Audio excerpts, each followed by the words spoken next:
먼 나라 캐나다에 계시다가 캐나다?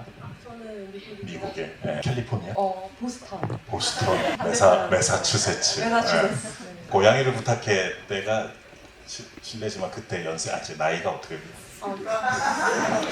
감독님 현재는 이제 몇 살일까요?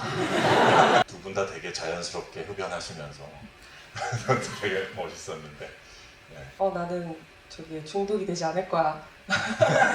저는 처음 접해보진 않아가지고. 제 영화는 별로 좋아하진 않습니다. 엄청 좋아합니다. 엄청 좋아합니다. 제가 김 감독 작품을 좋아하지. 아닙니다. 저는 제 영화를 좋아하죠. 엄청 좋아합니다. 저 대학교에서 강의하는데 감독님 영화로 합니다. 되게 계속 이렇게 떨리시죠, 거기가? 우리가 그 마그네슘이 부족하니까 장영남 배우님의 얼굴에 그 미세한 떨림, 마그네슘 부족이 아니에요. 진짜. 입장 부탁드리겠습니다.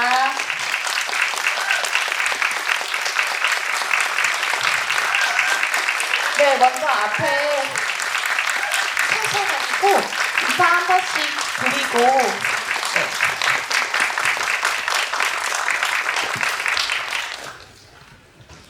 네, 저희 김대환 감독님과 배우분들, 관객분들께 인사드리겠습니다.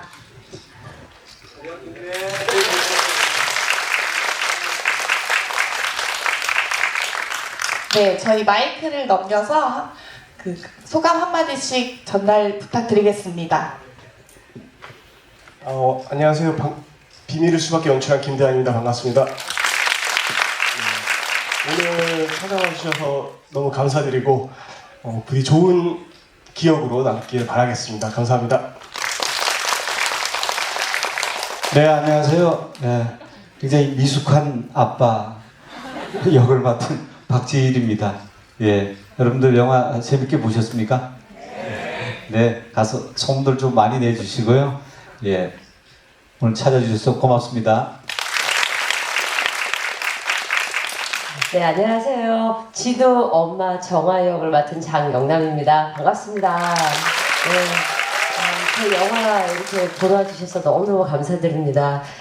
저 이제 좀 이따 정말 대단하신 분이 들어오실 거거든요. 많이 박수 쳐주세요. 여러분들 깜짝 놀라실 거예요. 네, 감사합니다. 영화 재밌으셨죠? 와주셔서 너무 감사해요. 저는 좀 차가워 보이지만 마음만은 따뜻한 제니의 역할을 맡은 스테파닐입니다. 감사합니다. 안녕하세요. 저는 지선 역할을 맡은 옥지영입니다. 반갑습니다. 와주셔서 감사합니다.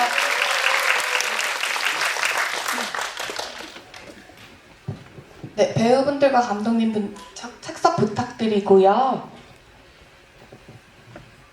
네, 그리고 저희 게스트로 대단한 감독님께서 참석해 주셨는데요.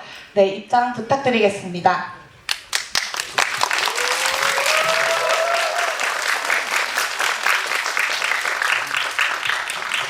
죄송하지만 의자가 지금 공수 중인 상황이어서 바로 네, 죄송합니다. 잠시만 부탁드리겠습니다.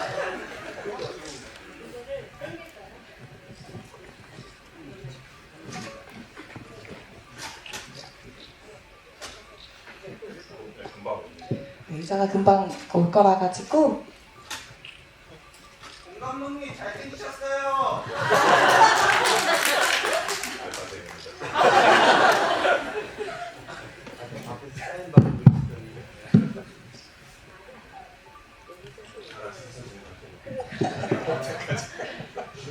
네.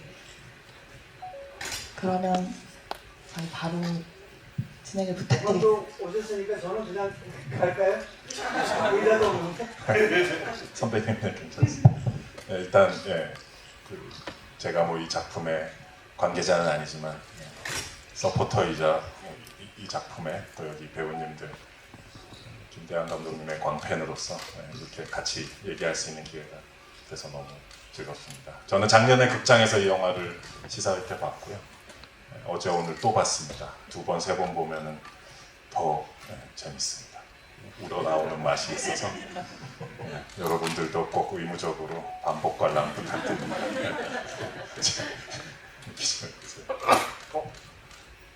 네, 감독님이 이렇게 해주셔서 너무 감사드리고 오늘 이제 감독님이 어떤 질문을 해주실지 예상이 안 돼서 좀 떨리기도 합니다. 네, 그래도 성심성의껏 좋은 대답으로 네, 여러분들 만족시킬 수 있도록 하겠습니다. 네, 감사합니다.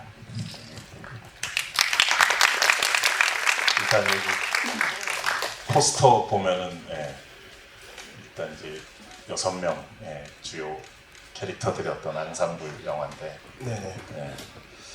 참 역대급 정말 절묘한 캐스팅이 아닌가.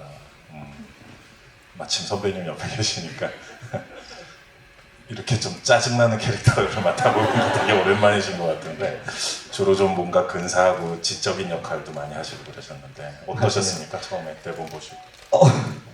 너무 신났죠. 뭐 그닥 지적이지도 않고, 그닥 점잖지도 않은데 역할에서나만 이제 이런 역할을 맡으니까 마음껏 제 속에 있던 그 우리 흔히들 말하죠 그 쌈마이끼를 발산할 수 있어서 저는 너무 고마웠습니다. 저한테 어떻게 우리 감독님이 굉장히 처음 좀 이상했어요. 감독님 저를 어떻게 캐스팅하셨어요? 저 맨날 무슨 사극에 막 선비 뭐 아니면 굉장히 도회적이고 뭐 좀 전문가 뭐 역할들 하고 막 그래서 저도 굉장히 좀 식상했는데 감독님이 불러주셔서 뭐 약간 예상 외의 캐스팅을 해보고 싶었어요. 그러니까 너무 이 문철같이 딱 그려진 이미지 말고 좀 더 정반대의 느낌의 모습 어떨까라고 처음에 이제 시나리오 쓸 때 구성을 했었는데 이제 앉도록 할까요? 드디어 네. 자리가 제가 예전에 선배님 나왔던 드라마를 되게 인상 깊게 본 드라마가 있었어요. 정도전이라는 드라마였는데 그때 이제 선배님이 문득 떠오르면서 그 고지식한 양반이 만약에 여기서 전혀 다른 모습을 보여주면 흥미롭겠다라는 생각이 들어서 캐스팅 연락을 드렸습니다. 그러니까 이미 많은 활동을 하신 배우분들의 이제 그동안 부각되지 않은 면을 잘 또 예리하게 보고하는 게 어떤 감독의 역할인 것 같은데 김대환 감독님이 그런 날카로운 안목이 있으신 것 같아요. 그런 것 같아요. 너무 고맙습니다. 저는 개인적으로 영화에서 장영남 배우님이 이렇게 돌멩이 들고 갔을 때 죽였으면 좋겠다 이런 생각까지 했었는데 그만큼 실감나게 이 진상 연기를 해주신 건데 근데 또 절묘한 점이 너무 밉고 짜증나지만 또 완전히 미워할 수 없는 약간 좀 안쓰러운 구석도 그런 뉘앙스 조절을 어떻게 하신 건가요? 글쎄요. 실제로 제가 가지고 있는 한 면일 수도 있어요. 뭔가 늘 미숙한 거죠. 삶이라는 게 늘 우리가 그 순간들을 처음 맞이하잖아요. 사회적 역할이라는 것도 그렇고. 그래서 늘 미숙하다고 스스로 저는 느끼면서 살다 보니까 나이가 꽤 많이 먹었어요. 그래서 지금도 제가 아버지라는 게 어색하고 누구의 남편이라는 게 어색하고 이 사회의 어른으로 살아가는 게 너무 부담스럽고 어색하고 좀 그렇거든요. 그런 누구한테나 사실은 우리가 솔직히 드러내지 못해서 그렇지 그런 역할이 가지고 있는 사회적 역할이 가지고 있는 어떤 그 중압감, 그 부담스러움 그걸 늘 느끼면서 어른들도 역시 인간이라 너무 그 미숙함에서 그냥 평생 못 벗어나는구나 그런 짠한 면이 있는 것 같아요. 네. 그 엄마의 집에 가면 그 시골 대문 앞에서 이렇게 엄마라고 부르잖아요. 아이처럼. 근데 물론 이제 그 엄마가 화면에 직접 등장하지는 않으시지만 그 대문 앞에 서 계시는 모습이 되게 그 자체로 어떤 여운이 남더라고요. 그랬던 것 같고요. 장영남 배우님은 이 영화 제목이 원래 이 제목이었나요? 시나리오 쓸 때부터? 제일 처음에는 엄마의 봄이었다가 그러다가 엄마의 서울의 봄이 아니라 그냥 무작정 근데 비밀일 수밖에 없다잖아요. 그 비밀일 수밖에. 비밀 다들 비밀이 있잖아요. 모든 캐릭터들이. 근데 이제 특히 비밀이 좀 과하게 있으시잖아요. 여러 가지로. 또 병원까지 또 몰래 다녀오시고 그런 상황이고, 예, 또 폭로된 동영상에 나온 또 그 비밀도 사실 비밀이 필요가 없는 건데, 예. 처음에 그래서 이런 비밀의 어떤 핵심의 인물로서 시나리오 보셨을 때 어떠셨어요? 그리고 원래 김대한 감독님 이전 작품들을 알고 계셨죠? 원래. 예. 감독님, 저는 일단 대본 처음에 봤을 때 되게 잔잔한데 은은하게 톡톡 건드리는 부분이 있더라고요. 그리고 이제 엄마가 그렇다면 에서부터 시작한 것 같아요. 한 번도 제가 상상을 해본 적이 없었던 거예요. 만약에 내 엄마가 이거 진짜 되게 오묘한데 이런 생각에 그 엄마인데 엄마가 또 다른 어떤 좀 특별한 사람을 동반자라고 생각한다라는 것 자체가 좀 굉장히 저한테는 매우 흥미롭기도 하고 충격적인 부분이었던 것 같아요. 그래서 이제 대본에서 사실 그 부분 때문에 이거 되게 해보고 싶다라는 생각이 들었고요. 조심스러웠지만. 그래서 이게 그 아들내미 앞에서 그 자식 앞에서 되게 엄마스러운 부모스러운 소리를 뭐 대기업단이라고 하고 막 그랬다가 방에 들어가면 옆에 계신 그 옥지영 씨와 단둘이 있을 때는 막 그 속옷 선물을 꺼내서 막 이렇게 완전히 다른 모습을 막 보이잖아요. 근데 그 양쪽을 다 이렇게 완벽하게 소화하시는 게, 저는 이미 영화를 두세 번 봐서 그런지 장영남 배우님 말고는 다른 배우 분이 할 수 있는 게 아니다, 불가능하다라는 생각이 막 들고 그러는데 어떻게 그렇게 생각하시게 된 거예요? 어떤 이 관계를요? 아니면 캐스팅? 아니, 장영남 배우께 이제 시나리오를 들을 때 어떤 그러니까 다들 마음으로 모든 분들이 비슷한 과정인데 제 기억 속에 있는 좋은 영화들, 좋은 작품들 속에서 이렇게 찾았거든요. 저는 영남 선배님을 제일 처음에 봤던 게 제가 대학생 시절에 거룩한 게 뭐라는 장진영 감독 영화에서 처음 뵈가지고 그다음부터 꼭 쭉 이제 영남 선배 나왔던 모든 걸 계속 봤거든요. 그런데 이제 캐스팅 해야 될 시점에 가장 유경수 배우와 모자 관계로 보일 만한 분이 누구일까, 어떤 분이 좋을까 했는데 바로 떠올랐었어요. 그래서 네, 대표님한테 말씀드려서 영남 선배 어떠냐라고 부탁드렸고 이렇게 진행이 되면서 시나리오 드렸더니 바로 오케이 하셨나요? 아니면 몇 차례 바로 거절과 설득 과정 같은 것이? 저 미팅에서 바로 네, 해주신다고. 한다고 네. 좋다고 그랬어요. 그 배우로서 이런 엄마의 모습과 또 옥지영 배우님과 있을 때도 그야말로 그냥 너무 자연스러운 연인의 모습이잖아요. 그런 두 가지를 한 작품 안에서 막 숨가쁘게 왔다 갔다 하면서 보여줄 수 있는 기회 많지 않은 것 같아서 예, 제가 배우였어도 아마 되게 탐나는 역할이 아니었을까 생각이 들었었고, 우리 저기 옥지영 배우님은 예. 고양이를 부탁해 때가 실례지만 그때 제 나이가 어떻게 돼요? 형님, 그 고양이를 부탁할 때는 이제 19에서 20 넘어가는 시점이었고 지금은 실제 그 극중 네 맞아요. 인물 나이랑 네 똑같았었고 현재는 이제 몇 살일까요? 그게 한 26년 예, 각자들 계산하시면 될 것 같고, 제가 근데 이제 44살에서 46 사이라고 얘기를 한다고 하더라고요 요즘은. 이런 식으로 나이를 뭐 이렇게 그 개인적으로 그 피터팬의 공식이라는 영화 있잖아요. 네. 이제 조창호 감독하고 네. 좀 잘 아는데 그분도 춘천에 계시잖아요. 맞습니다. 맞아요 춘천에 계세요. 네. 춘천 스테파니님도 뭐 춘천에서 뭔가 생활하셨던 분도. 네 맞아요. 원래 고향이 두 군데인데 미국과 춘천이거든요. 그래서 한국은 춘천이라서. 되게 지역색이 강한. 영화사 이름이 원래 아시죠, 그죠? 봄내. 네, 봄내 필름. 네, 그게 춘천의 순우리말.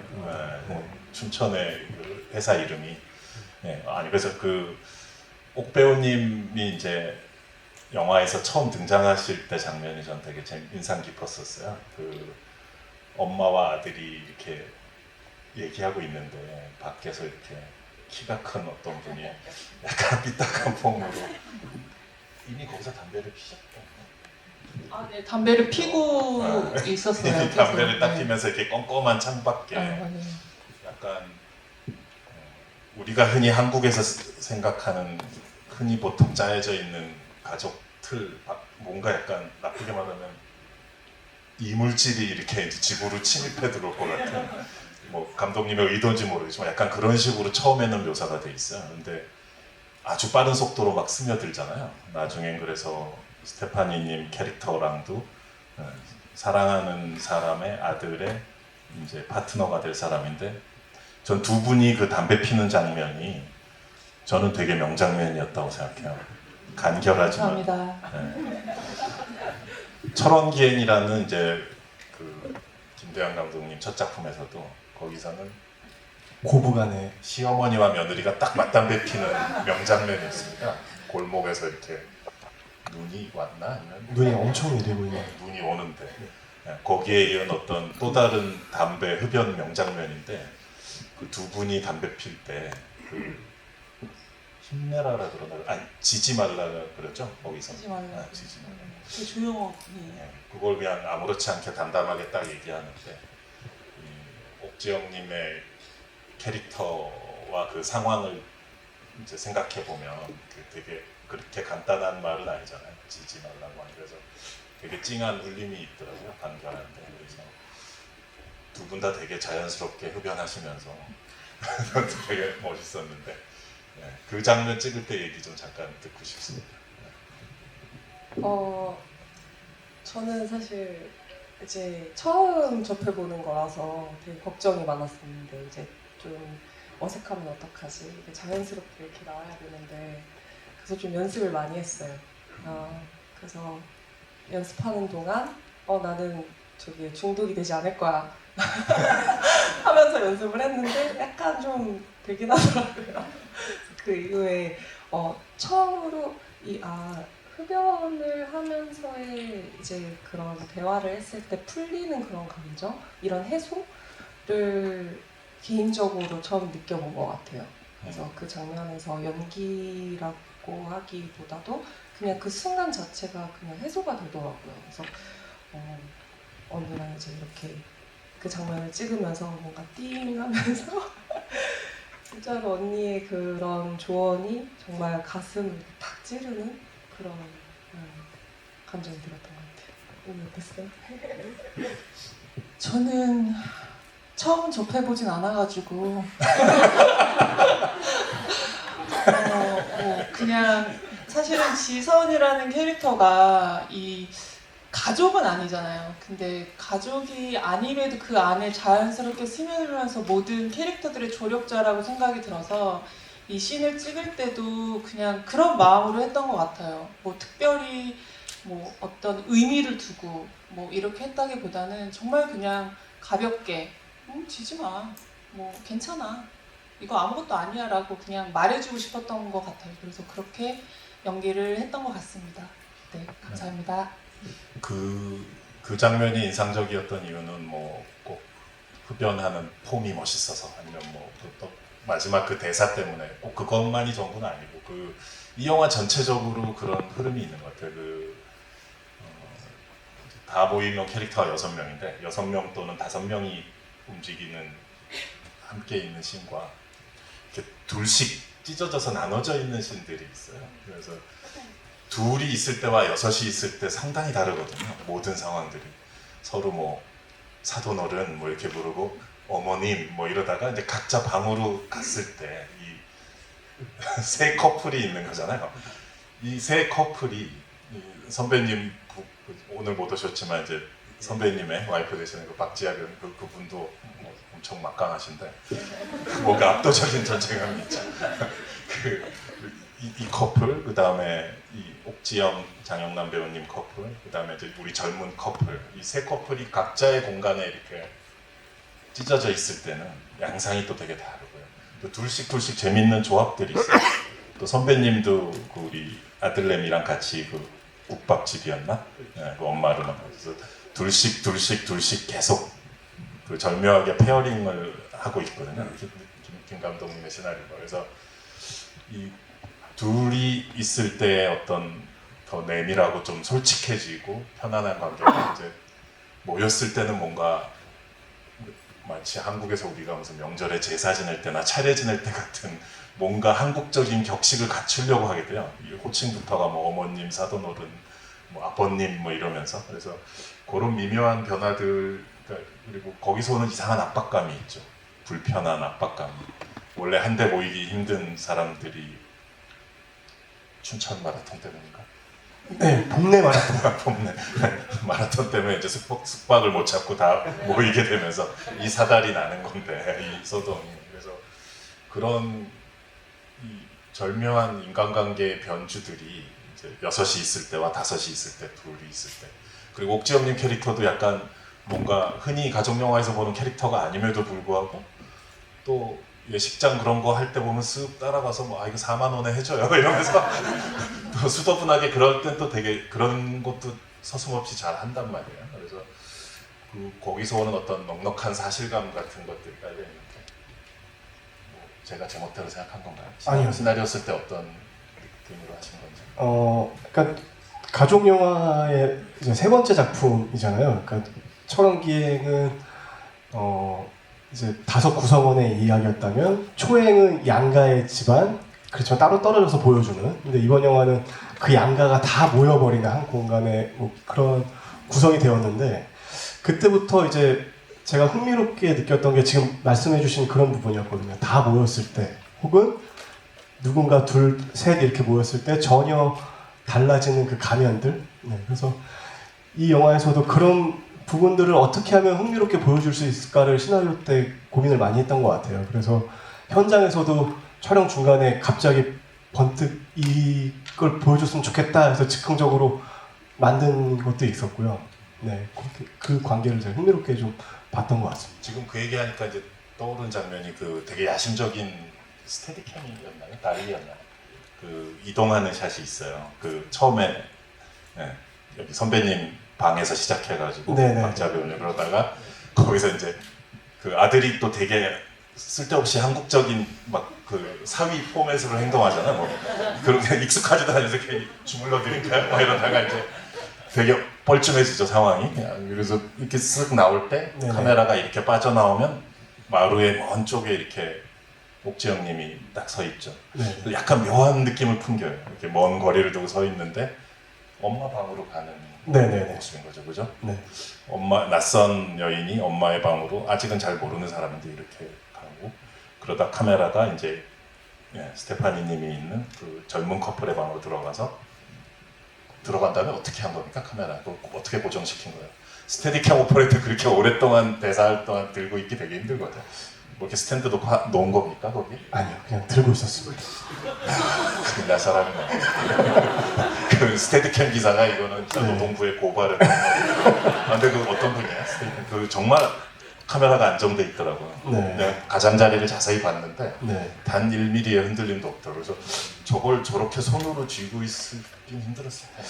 그게 이제 스테디캠보다는 조금 다음 버전 로닌이라는 장비로 제가 기억하는데, 네. 감독님 그 기생충에서 기우 들어갈 때 장비 있잖아요. 그거랑 같은 장비로 알고 있습니다. 아, 그래요? 기우가 처음에 저택 들어갈 때.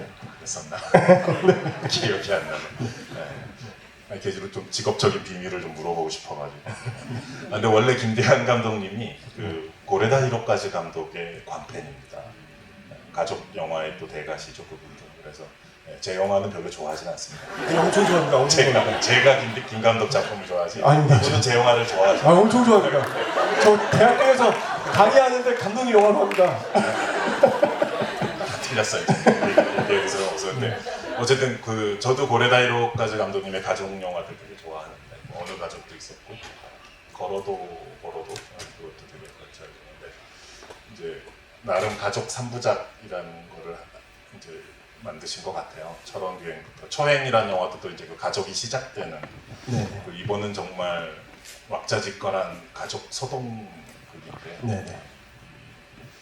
그리고 그리고 이런 모든 세 편의 작품들이 다 특히 철원기행과 이제 이 지금 이 비빌 수밖에 또 어찌 보면 이제 로컬러티라고 해야 되나 춘천 또는 강원도 영화 철원기행도 철원 뭐이 나오지만은 그래서 그게 어떤 느낌일까 의미일까 생각해봤어요. 뭐 춘천에 막 여러 명소 같은 데 가서 사진도 찍고 막 그러시잖아요. 장르는 전혀 다르지만 코엔 형제 파고에서 뭐 파고도 지명이고 뭐가 있을까 또그 레이디 버드라는 영화 보면 이제 세크라멘토라는 도시가 또 되게 의미 있게 나오는데 그런 어떤 느낌이에요? 춘천에서 뭐 물론 네네. 실제 서울과 춘천을 오가면서 생활하고 계시죠, 관계님도? 지금 근데 본가가 춘천이고요. 그래서 네, 저는 학창 시절까지 이제 성인이 되기까지는 계속 춘천에서 쭉 살았었고, 네, 지금은 이제 왔다 갔다 하고 있는데, 그러니까 춘천이라는 곳을 제가 어렸을 때는 굉장히 벗어나고 싶었어요. 여기가 그러니까, 좋은 곳이고 굉장히 저한테는 정서적으로 굉장히 따뜻한 곳이지만. 그때는 이 분지의 이 지형에서 벗어나고 싶다가 컸던 것 같은데 사실 그걸 엄밀히 따지면 춘천이란 지역이 밉다라기보다 그냥 빨리 이 집에서 나가서 혼자 살고 싶다라는 게 가장 컸던 것 같아요. 극중 아들의 심리. 그런 게 있죠. 네. 그래서 네, 영화를 출발할 때 저는 이제 철원기행은 이혼과 철원, 뭐 겨울 이런 키워드로 출발을 했고 초행은 결혼, 인천과 삼척 이렇게 공간으로 출발했고 이 영화는 재혼과 춘천과 어머니로 출발을 했었거든요. 춘천과 어머니. 네. 그러다 보니까 이렇게 진행했었습니다. 그런 키워드가 있었군요. 그 스테파니님이 춘천에서 어릴 때 살았었다고 했잖아요. 그리고 먼 나라 캐나다에 계시다가 캐나다? 저는 미국에 캘리포니아? 보스턴. 보스턴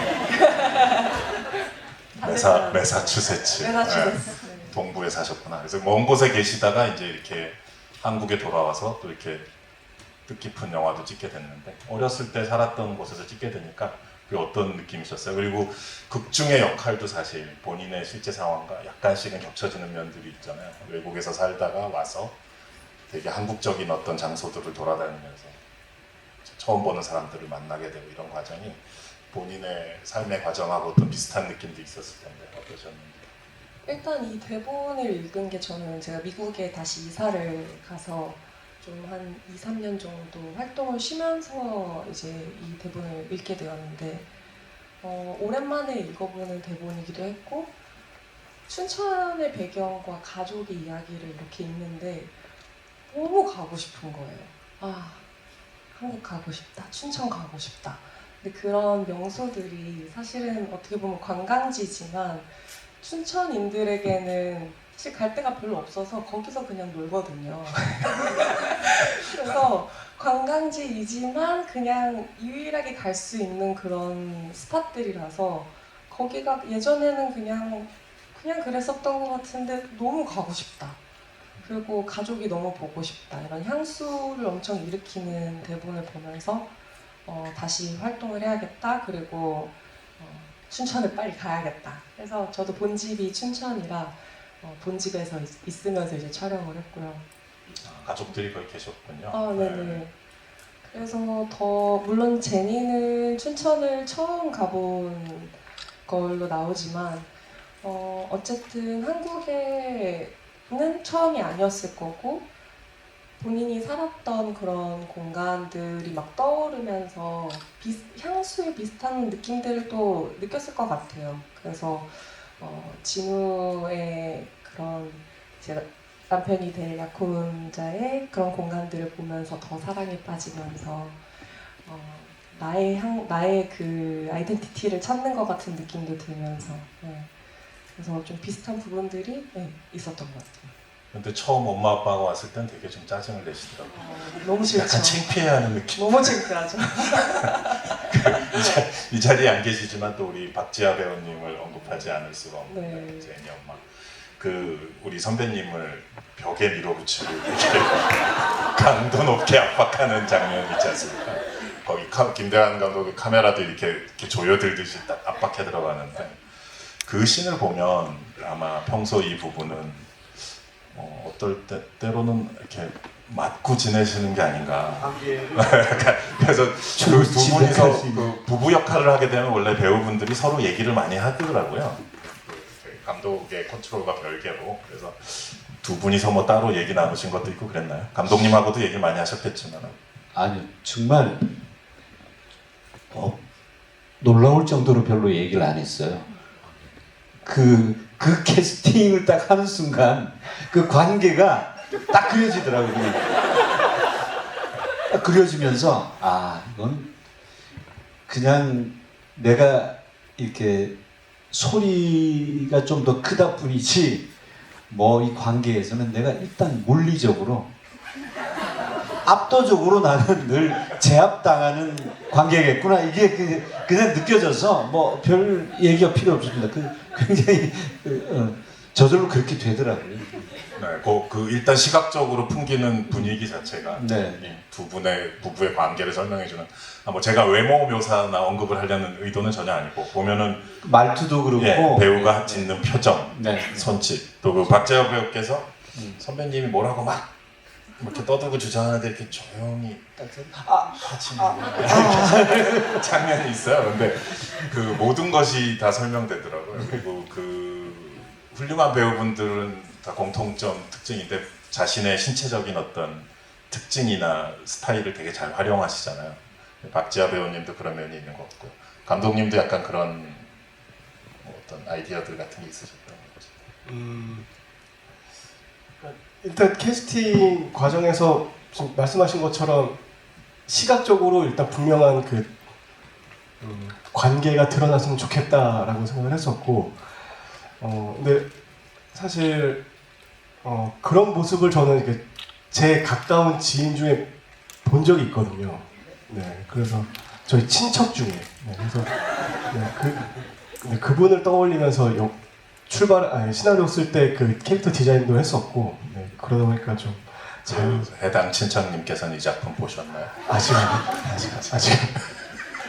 굉장히 의외였어요. 네. 저 궁금해서 감독님 그럼 저기 제 부인 역은 누가 합니까? 이랬더니 아직 결정은 안 됐는데 이분으로 가려고 그래요. 그러더라고요. 그래서 속으로 굉장히 의외였어요.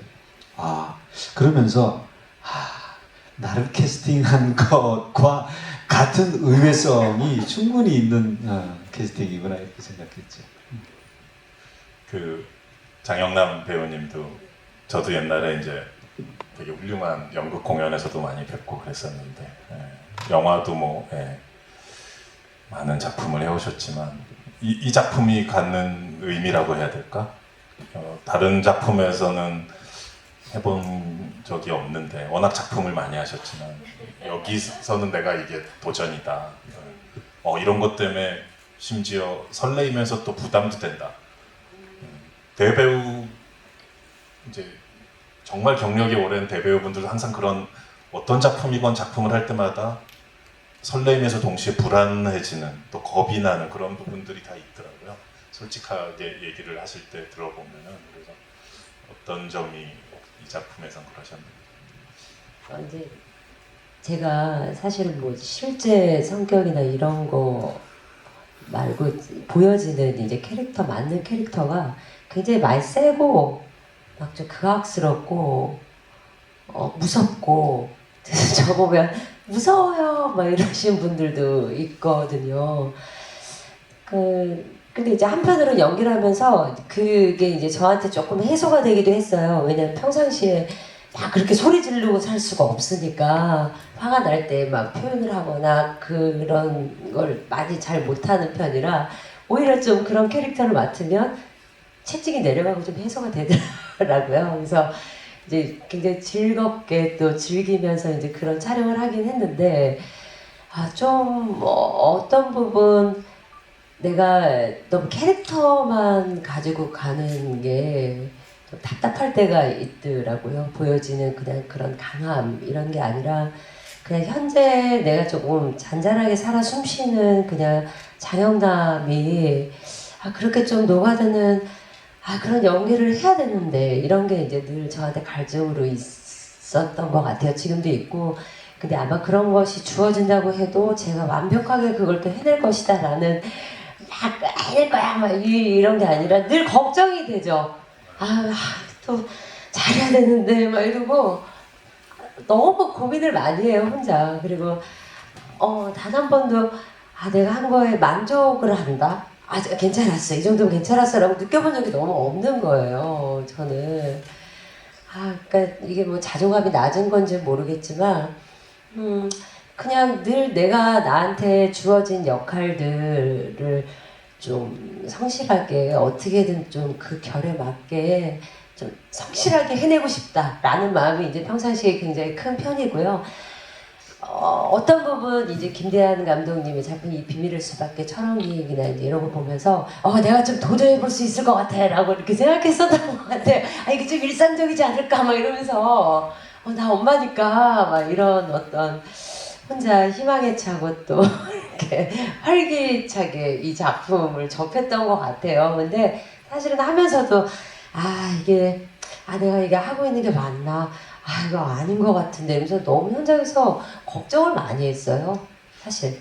솔직하게 좀 답변해 주시면 좋을 것 같은데 교감이었나? 교장의 전화를 받는 장면 있잖아요. 지금 학교 무슨 게시판이 난리가 났다고 동영상이 유출돼서 그래서 뭐 복직보다는 뭐 어떻게 하면 좋겠다고 하고 되게 힘든 상황이 나오잖아요. 그때 카메라가 되게 이 작품이 그렇게 클로즈업이 많이 나오는 남발되는 영화가 아니고 되게 아껴서 사용되는데 그때 이제 되게 클로즈업이 나옵니다. 장영남 배우님의 카메라가 상당히 가까이 가고요. 그때 이제 되게 복잡한 감정이잖아요. 되게 예의 바르게 제가 뭐 친구랑 장난친 거예요. 근데 뭐 글쎄 뭐 하는데 왼쪽 뺨에 이렇게 경련 같은 게 일어나요. 눈 밑에 클로즈업에서 되게 큰 화면을 잘 보입니다.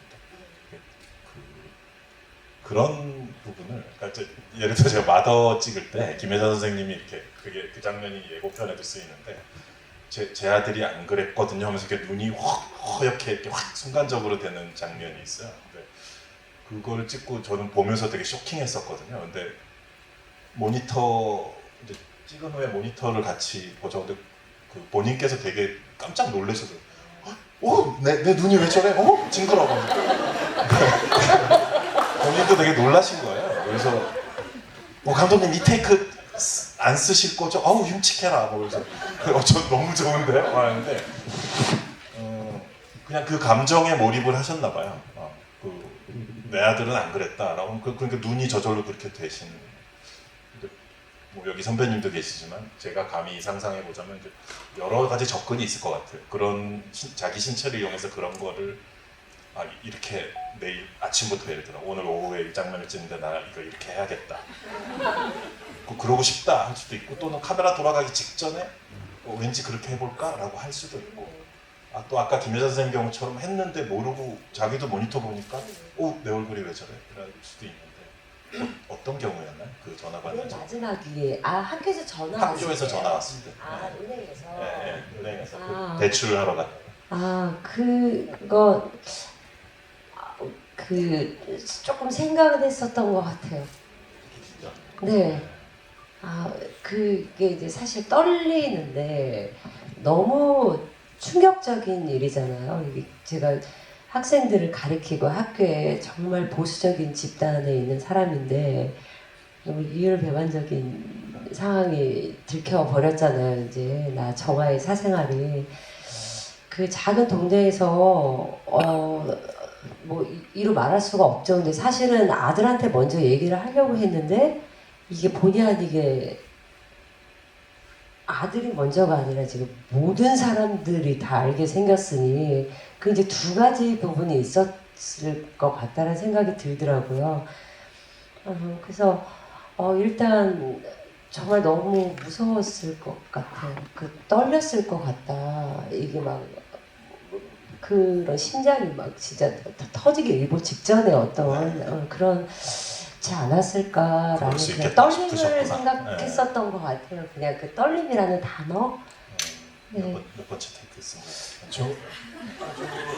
저도 지금 감독이랑 똑같았는데 저도 저 상황이 실제 은행을 저희가 잠깐 빌려서 찍는 상황이라 굉장히 바쁘게 찍는 상황이었어요. 근데 저 테이크를 제가 기고로 한 4테이크 정도 갔던 것 같은데 4테이크 때마다 떨리셨어요. 근데 그게 신기한 게. 네. 그래서 순간은 마지막 오케이 컷이긴 하지만 제가 모니터링 하면서도 어떻게 저게 계속 저렇게 떨리지? 저도 똑같이 그 생각을 했었거든요. 배우니까. 그러니까요. 그래서 저도 진짜 정말 신기하다라고 선배님한테 말씀드렸었어요. 이게 어떻게 계속 이렇게 떨리시죠, 거기가? 네. 우리가 그 마그네슘이 부족하니까 눈밑이 이렇게 저절로 되는 게 있습니다. 이게 일부러 막 이렇게 하는 그런 수준의 것이 아닙니다. 근데 이제 그런 게 되는 거 보면 참 역시 배우분들 참 얼굴 대단하시다. 근육을 자유자재로 통제할 수 있는. 놀랍다는 생각이 참 들었었고요. 그래서 한번 물어보고 싶었어요. 실제 촬영장에서 어떻게 되었었던 사정인지를 그랬던 것 같고요. 이 캐릭터마다 다 비밀이 있잖아요. 비밀이. 새신부도 심지어 뭐 자기 학교 때 여자랑 뭐 이렇게 잤었다라고. 근데 그 고백처럼 그 비밀을 그걸 뭐 비밀이라고까지 해야 될지 모르겠으나 어쨌든 근데 그거를 이제 이 젊은 세대 커플은 다음날 욕실에서 그냥 세수하면서 되게 가볍게 야 왜 나한테 얘기 안 했어? 그랬더니 뭐 얘기 뭐였죠 대사가 얘기한다고 한다고 달라져? 뭐가 다 그러고 휙 가는.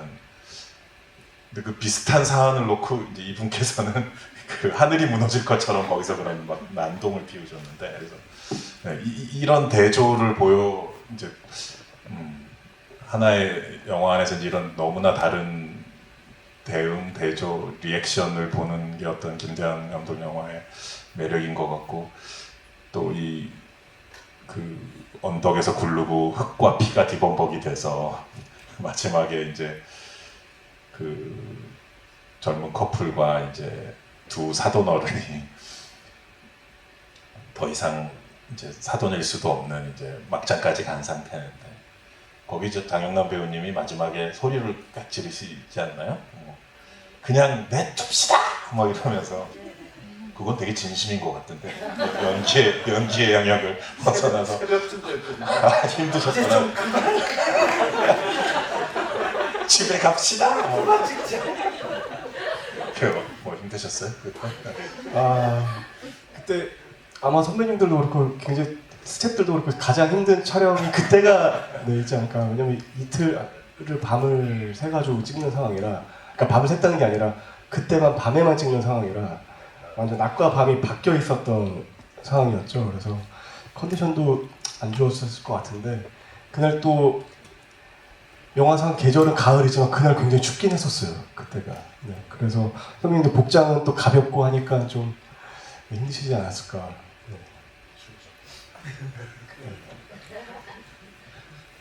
네. 오늘 여기 이제 주요 6 캐릭터분 중에 이제 4분이 자리를 해주셨고 자리 못하신 2분 배우에 대해서도 할 얘기는 많지만 일단 근래 보기 드문 아주 놀라운 캐릭터 앙상블 영화가 아닌가. 많은 가족 영화들이 있어왔고 아까 뭐 고레다 히로카즈 감독님 얘기도 했었고 또 우리가 마이클 이 감독 얘기도 옛날에 나온 적이 있지 않았었나요? 네. 비밀과 거짓말 같은 작품들. 그런 깊고 내밀한 어떤 또 많은 그러면서 또 많은 유머와 또 여러 가지 정서적인 여운이 있는 그런 되게 의미 있는 캐릭터 앙상블 또 가족 영화가 또 나온 것 같아서 저는 사실 되게 기쁘고요. 특히 오늘 이제 3번째 보면서 더 재밌어졌다라는 느낌. 새롭게 발견되는 디테일들이 많이 있습니다. 예를 들면 오늘 또 보면서 저는 옥재영님이 그 클라이막스 직전에 이제 누드 크로키 스케치 같은 게 발견됐을 때 그걸 이렇게 자기가 그린 거라고 잠깐 거짓말을 하잖아요. 원래 거짓말을 되게 시원솔직한 캐릭터라서 거기서 잠깐이나마 그런 말을 한다는 게 또 흥미롭기도 했는데 그런 장면도 되게 인상적이었고 모든 캐릭터마다 다 인상적인 모멘트들이 있는 것 같습니다. 6명의 캐릭터들이 다 골고루.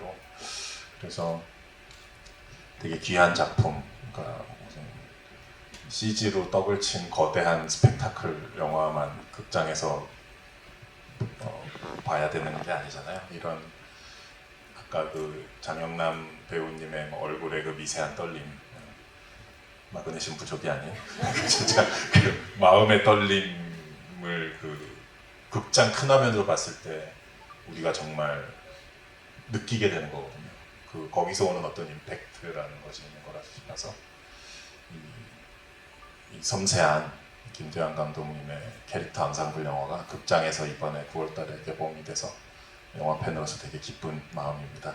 이제 어떠세요, 기분이? 네, 매우 떨리고요. 네. 그러니까 세 번째 개봉하는 상황이다 보니까 이게 좀 긴장감이 떨어지는 게 아니라 더 심해지는 것 같아요. 그리고 선배님들, 배우님들도 정말 많이 고생하셔서 그 고생한 만큼의 좋은 결과가 있길 바랍니다. 오늘 저는 감독님한테 다시 한번 오늘 이 자리에 이렇게 참석해 주셔서 그리고 얘기해 주셔서 정말 감사드린다고 말씀드립니다. 저는 전문 사회자로서 온 것이고 여기 한 자리에 모시기 힘든 우리 귀한 배우님들이 계시니까 우리 선배님부터 해서 이제 인사말 해주시면 될 것 같습니다. 네. 우리 저 디테일봉이라고 하는 봉 감독님이 오셔서 이렇게 또 응원해 주시고 칭찬해 주시고 하니까 굉장히 이 영화를 우리가 행복하게 그 춘천에서 찍었던 그 기억이 새록새록 되살아나면서 거기에 또 뭐 일부는 이렇게 뭐 영화가 물론 더 잘 돼야 되겠지만 이제 배우 개인적인 심정으로는 일부를 또 보상받은 듯한 느낌도 들고 저는 이제 나름대로 이 캐릭터가 굉장히 저한테는 또 도전이었고 아주 신나는 그런 작업이었습니다. 제가 느꼈던 이런 그 어떤 행복감, 성취감 이런 걸 넘어서는 여러분들의 또 많은 응원과 사랑이 이 작품 걸려있는 내내 있었으면 하는 바람입니다. 여러분 오늘 정말 고맙습니다.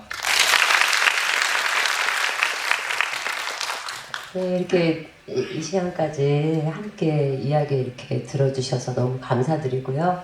그리고 또 우리 봉준호 감독님, 우리 또 이 영화에 또 큰 힘을 보태주셔서 또한 너무나 감사드리고, 뭐 다른 거 없죠. 영화, 우리 사람도 다 다르듯이 영화의 이야기도 많이 달라요. 그 다른 이야기 중에 저희 이야기도 있습니다.